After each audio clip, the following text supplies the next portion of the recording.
L'histoire commence avec un groupe d'aventuriers faisant face à une puissante wyvern. Soudain, l'une des filles s'avance et insiste pour que le personnage principal se tienne derrière elle. La fille est confuse lorsque notre MC tente de l'arrêter, mais il explique à ses camarades que la wyvern a une compétence appelée boule de feu, qui lui permet de tirer jusqu'à 5 fois d'affilée. Pour la contrer, il utilise sa propre compétence avant que la wyvern ne puisse lancer ses boules de feu. Avant cela, il entend deux personnes discuter d'un monstre qu'elles ont récemment vaincu et qui a laissé tomber un objet de grande valeur. Par jalousie, il sort son téléphone et vérifie le solde de son compte, qui indique qu'il ne lui reste que 12 053 yens. Il y a 50 ans, un événement s'est produit à Tokyo. La vie chaotique et pourtant paisible de la ville a été complètement transformée par l'apparition des donjons. Depuis, tout le monde a acquis le pouvoir des classes, que l'on peut obtenir en récupérant les livres de classe dans les donjons. Le pouvoir de classe varie d'une personne à l'autre, mais grâce à ce pouvoir extraordinaire, de nombreux individus se sont lancés à la conquête des donjons. Notre protagoniste principal, Toki, possède la classe Appréciation, qui lui permet de percevoir les forces et les faiblesses des objets et des créatures. Lorsqu'il rencontre un golem en bois, il identifie son point faible comme étant sa tête et sa vulnérabilité au feu. Le golem l'attaque, mais il esquive habilement l'attaque, prépare son épée et coupe les deux jambes du golem, qui s'effondre. Il poignarde ensuite la tête du golem et le tue. Il gagne ainsi 30 points d'expérience et monte en niveau. Toki prend une photo du golem vaincu, soulagé que son téléphone ne se soit pas cassé car les frais de réparation sont élevés. Il consulte sa fenêtre d'état et remarque l'augmentation de sa compétence d'évaluation, qui reste au niveau 1. Il se dit que sa compétence d'évaluation n'est pas encore très puissante et la considère comme quelque peu inutile. De plus, sa classe unique d'évaluateur lui permet de voir le statut des autres individus lorsqu'il utilise sa compétence sur eux. Cependant, il est généralement mal vu de jeter un coup d'œil sur le statut des autres. Néanmoins, sa compétence d'évaluation s'avère utile pour recueillir des informations sur les objets et les monstres. Bien que les papiers d'évaluation, qui ont la même fonction, soient couramment utilisés et coûtent 1000 yens chacun, la plupart des gens préfèrent ne pas révéler leurs possessions et leurs outils magiques, ce qui fait que sa capacité ne vaut apparemment que 1000 yens pour la société. Malgré cela, Toki se rend compte que sa compétence correspond à son rêve d'enfant de devenir un explorateur, ce qui le rend curieux de savoir pourquoi lui, parmi tous les gens, a fini par avoir une telle capacité. Il pense que la vie ne se déroule jamais exactement comme on le souhaite, en particulier dans la guilde des explorateurs de Tokyo. Il a pris un emploi à temps partiel en tant qu'évaluateur, et les gens discutaient de sa compétence d'évaluation, estimant qu'elle était inutile dans un donjon. Malgré ces remarques, il n'en tient pas compte, car il aime son travail. Il a l'occasion de manipuler une grande quantité de matériaux de monstres, et ses compétences s'avèrent plus efficaces pour les évaluer. Même s'il ne gagne que 700 yens par objet, soit 300 yens de moins qu'un papier d'évaluation, son travail lui procure une grande satisfaction.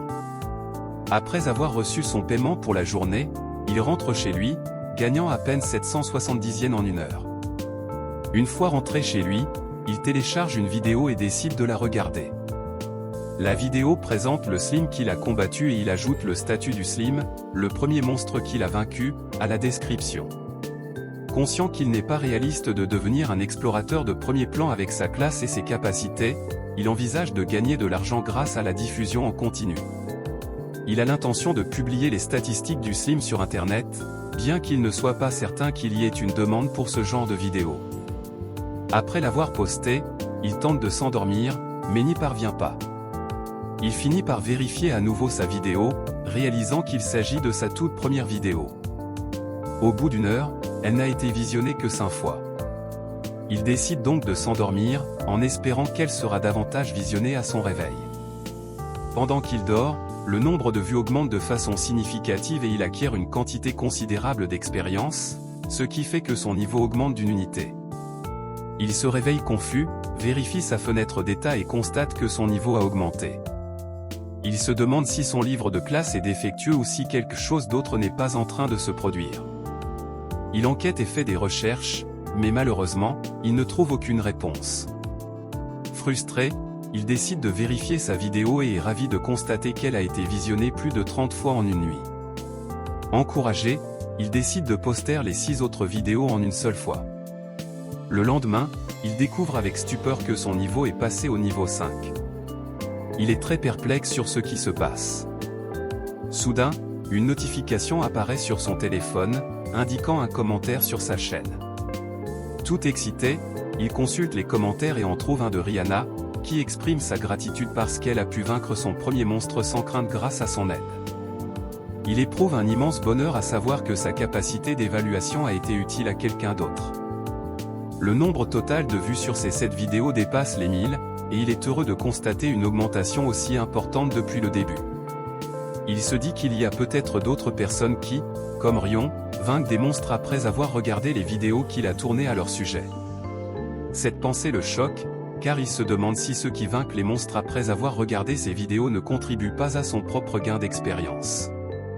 Par exemple, un guérisseur qui soigne les blessures de ses camarades après avoir vaincu un monstre peut recevoir la reconnaissance de la personne qui a porté le coup final. Dans ce cas, une partie de l'expérience du soigneur est partagée avec celui qui a reconnu sa contribution. De même, si les personnes qui regardent ces vidéos se battent et lui attribuent leur succès, une partie de leur expérience lui sera transférée. Il trouve cette idée trop belle pour être vraie mais ne voit pas d'autre explication logique. Pour confirmer sa théorie, il décide de s'aventurer dans un donjon. Bien qu'il y ait d'innombrables donjons dans le monde, il choisit un donjon peu populaire près de chez lui. Il se rend compte que les donjons les plus populaires sont connus et disposent de sites web dédiés à l'échange de statistiques sur les monstres. Cependant, les débutants sont plus intéressés par les statistiques des créatures plus faibles, appelées small fries. En publiant librement des informations sur ces monstres, il pense pouvoir attirer plus de visiteurs. Il affronte un squelette, en recommandant à ses spectateurs d'être prudents en raison de ses capacités de coupe et de poignardage. Il rencontre ensuite un zombie doté d'une force immense mais de capacités cognitives limitées, ce qui permet d'esquiver facilement ses attaques. Enfin, il affronte un spectre qui ne peut être blessé que par des attaques magiques, conseillant aux non-magiciens de fuir. Après avoir posté les vidéos, il acquiert une quantité importante d'expérience, ce qui porte son niveau à 10. Sa compétence d'évaluation atteint également le niveau 3, et il acquiert une nouvelle compétence appelée stockage au niveau 1. Tout excité, il confirme que son hypothèse était correcte et exprime sa joie, bien qu'il soit réprimandé pour avoir utilisé un petit collier caméra pour filmer ses vidéos. Néanmoins, la caméra s'avère être un investissement rentable car elle améliore l'expérience de visionnage et attire plus de vues et de commentaires. Il est soulagé de voir que les 30 000 yens dépensés n'ont pas été gaspillés. Il ouvre sa fenêtre de statut et examine sa compétence stockage, qui lui permet de stocker des objets dans une autre dimension de la taille d'une boîte en carton. Conscient qu'il ne pourra pas se lancer dans une exploration sérieuse sans augmenter considérablement son niveau, il réfléchit aux commentaires lui demandant s'il édite ses propres vidéos. Bien qu'il considère son manque de compétences en matière de montage vidéo et le coût élevé d'une embauche, il se demande s'il peut trouver un emploi convenable.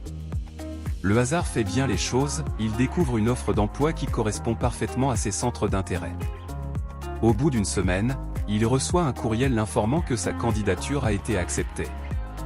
Le lieu de rendez-vous pour son nouveau rôle de porteur, chargé de porter les bagages des explorateurs, se trouve au siège des auteurs.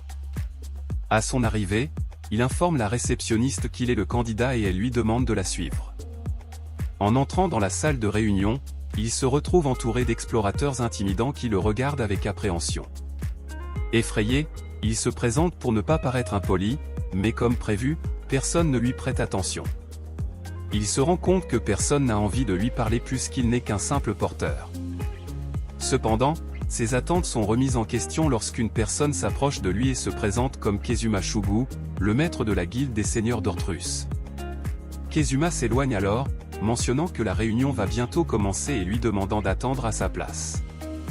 Alors qu'il ne reste plus que 30 secondes avant le début de la réunion, il se dépêche de chercher un siège et heurte accidentellement une fille. Il s'excuse rapidement en expliquant qu'il n'a pas fait attention. Voulant aider, il tend la main à la jeune fille, mais celle-ci rejette ses excuses et insiste sur le fait que c'est à elle de s'excuser. Il est surpris par sa réaction, d'autant plus qu'il s'agit d'une étrangère qui semble être une lycéenne. Ils finissent par s'asseoir l'un à côté de l'autre et la jeune fille se présente sous le nom de Rihanna, qui participe également à l'opération en tant que portier. Il est frappé par la familiarité de son nom, qui lui rappelle la première personne qui a commenté sa vidéo, Rion. Il a du mal à croire qu'il s'agit d'une simple coïncidence, car les gens utilisent rarement leur vrai nom en ligne de nos jours. Kizora se demande pourquoi il n'a pas de sac, ce qui incite Rihanna à jeter un coup d'œil. Il démontre son habileté, storage, en récupérant une bouteille d'eau dans une autre dimension où il peut stocker divers objets. Grâce au niveau qu'il a gagné dans ses vidéos, sa compétence stockage est maintenant au niveau 3, ce qui lui permet de stocker bien plus qu'un simple sac. Rihanna exprime son envie, car ses compétences sont uniquement axées sur le combat. Il admet en toute humilité que ce n'est peut-être pas très viril de sa part, mais qu'il n'a aucune compétence de combat. Il lui demande en plaisantant de le protéger si le besoin s'en fait sentir, ce à quoi elle répond joyeusement que chacun a ses points forts, l'assurant qu'il peut compter sur elle. La réunion commence, et Kezuma ouvre un écran pour expliquer que leur prochaine expédition est une collaboration entre 3 guildes. Les personnes affichées sur l'écran sont les autres membres des différentes guildes qui participent à l'expédition. Kezuma leur demande de s'abstenir de tout bavardage. Kizora est choqué de voir une femme sur l'écran, le maître de guilde des Fresh Blood Idol, une exploratrice de rang B nommée Kiramine Shizuka, également connue sous le nom de The Bloodstained, la tache de sang. Les explorateurs sont divisés en différents rangs, Kezuma et Kiramine étant tous deux des maîtres de guilde de rang B. La rumeur veut qu'il y ait moins de 10 rangs dans tout le Japon. Kezuma annonce qu'ils vont se lancer dans une expédition vers le donjon Sky Fortress, récemment découvert et classé A. Cette révélation choque Kizora, qui s'attend à ce qu'il se rende compte qu'il n'y a pas d'autre donjon. Cette révélation choque Kizora, qui ne s'attendait pas à s'aventurer dans un donjon de rang. Devant la porte menant à la forteresse céleste, il doute que sa faible classe d'évaluateur puisse entrer en toute sécurité dans un tel donjon. Cependant, face à l'enthousiasme débordant de Kezuma, il hésite à s'excuser et à partir. Bien qu'il ne s'agisse que d'une expédition de reconnaissance et non d'un nettoyage complet, il est conscient qu'aucun explorateur n'a jamais réussi à nettoyer un donjon de rang supérieur auparavant. Kiramine explique leur plan, qui consiste à établir une base à l'intérieur du labyrinthe pour recueillir des informations sur les monstres et finalement le conquérir. Elle insiste sur l'importance de donner le meilleur de soi-même. Bien qu'il s'agisse d'une grande expédition de plus de 80 membres, Kiramine, en tant que maître de guilde des Fresh Blood Idol, remarque que la plupart des individus expérimentés et bien équipés font partie de sa guilde. Kizora se rend compte qu'ils peuvent accéder au donjon, situé dans une dimension séparée, en entrant par la porte Warp. Kiramine annonce les membres de son groupe, dont Rihanna et Kizora. Tous deux sont choqués et ont du mal à y croire. Kiramine explique qu'elle a soigneusement évalué les données de chaque membre et qu'elle pense qu'ils sont les meilleurs choix, les assurant qu'ils n'ont pas à s'inquiéter car elle leur fournira une prime. Kizora se demande pourquoi ils ont été choisis, étant donné qu'ils sont de parfaits débutants. En regardant autour de lui, il remarque que personne ne proteste, et que d'autres semblent soulagés que ce ne soit pas eux. Il suppose qu'ils ne veulent pas entrer dans un donjon de rang, considéré comme le plus dangereux. Kiramine leur assure qu'ils peuvent refuser s'ils ne veulent pas participer. Kizora, qui a toujours rêvé d'être un explorateur et qui n'aura peut-être pas d'autre chance, décide d'y aller. Rihanna, bien que pensant qu'il est stupide de risquer sa vie, choisit également de se joindre à l'aventure. Kiramine leur exprime sa gratitude pour avoir accepté de les accompagner. Kizora reconnaît que les monstres des donjons classés sont puissants, mais les membres de Fresh Blood Idol écrasent facilement les monstres du donjon de rang A, comme on l'attend d'une guilde dirigée par un aventurier de rang A comme Rion. Lorsque Rion demande à Kizora comment il fait pour rester aussi calme, il répond en lui disant de l'appeler Kizora et admet qu'il est nerveux. Cependant, le combat semble facile pour les explorateurs expérimentés. Soudain, un monstre apparaît derrière Kizora et tente de l'attaquer, mais Rihanna l'élimine rapidement. Elle lui demande s'il va bien, et Kizora la remercie tout en remarquant sa jambe tremblante, signe de peur. Il se demande pourquoi elle est devenue exploratrice. Bientôt, quelqu'un les appelle, les informant qu'ils ont atteint le nid du monstre et qu'ils doivent soit courir, soit trouver un moyen d'arrêter le monstre s'il s'en prend à eux. Kizora commence à paniquer et l'un des monstres s'approche d'eux. Rihanna se jette sur le monstre et demande à Kizora de se cacher. Elle engage le combat, mais son épée s'échappe de sa main et la fait tomber. Le monstre araignée lui enserre alors la main dans sa toile. Kizora se rend compte qu'il doit faire quelque chose et se rappelle que le point faible de la grande araignée est son abdomen et qu'elle est vulnérable aux attaques de feu. Il ouvre sa réserve et récupère de l'insecticide et un briquet, avec l'intention de les utiliser comme lance-flamme de fortune. Cependant, il découvre que le bidon d'insecticide est vide, se rappelant qu'il l'a entièrement utilisé la nuit précédente lorsqu'un cafard est apparu. La grande araignée était sur le point d'attaquer Rion lorsque Kizora a sauté devant elle. Soudain, quelqu'un d'autre attaque l'araignée, et il réalise que c'est Kiramine qui utilise une balle de sang pour la tuer. Alors qu'il continuait à marcher, Rion fut stupéfaite par les capacités de Kiramine et s'excusa d'avoir eu besoin de sa protection tout à l'heure. Elle lui promet de le protéger la prochaine fois. Kizora pense sincèrement que Rihanna est une fille au grand cœur, même si cela blesse sa fierté d'homme. Soudain, Rihanna lui demande pourquoi il est devenu explorateur, compte tenu du danger qu'il encourt sans savoir se battre.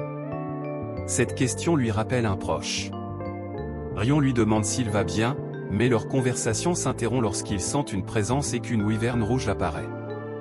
Les statistiques de la wyvern indiquent qu'il s'agit d'un monstre de Rambé doté d'impressionnantes capacités physiques et magiques. Kizora est choqué par son apparition soudaine, et il réalise que pour vaincre un monstre de ce rang, ils auraient besoin d'environ 3 explorateurs de Rambé. L'épéiste, le soigneur et le supporteur sont des explorateurs de Rambé, mais leurs capacités de classe sont insuffisantes.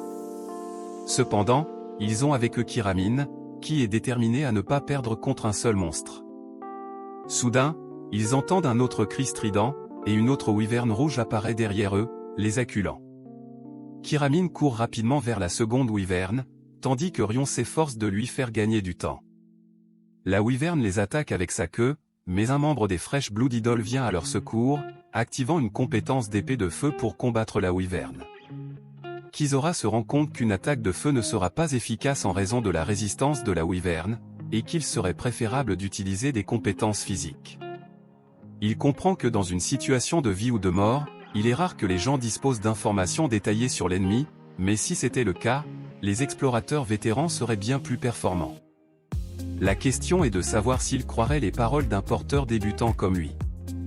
Il fut pris par surprise lorsqu'un membre de Fresh Blood Idol comprit la situation et commença à donner des ordres à ses coéquipiers.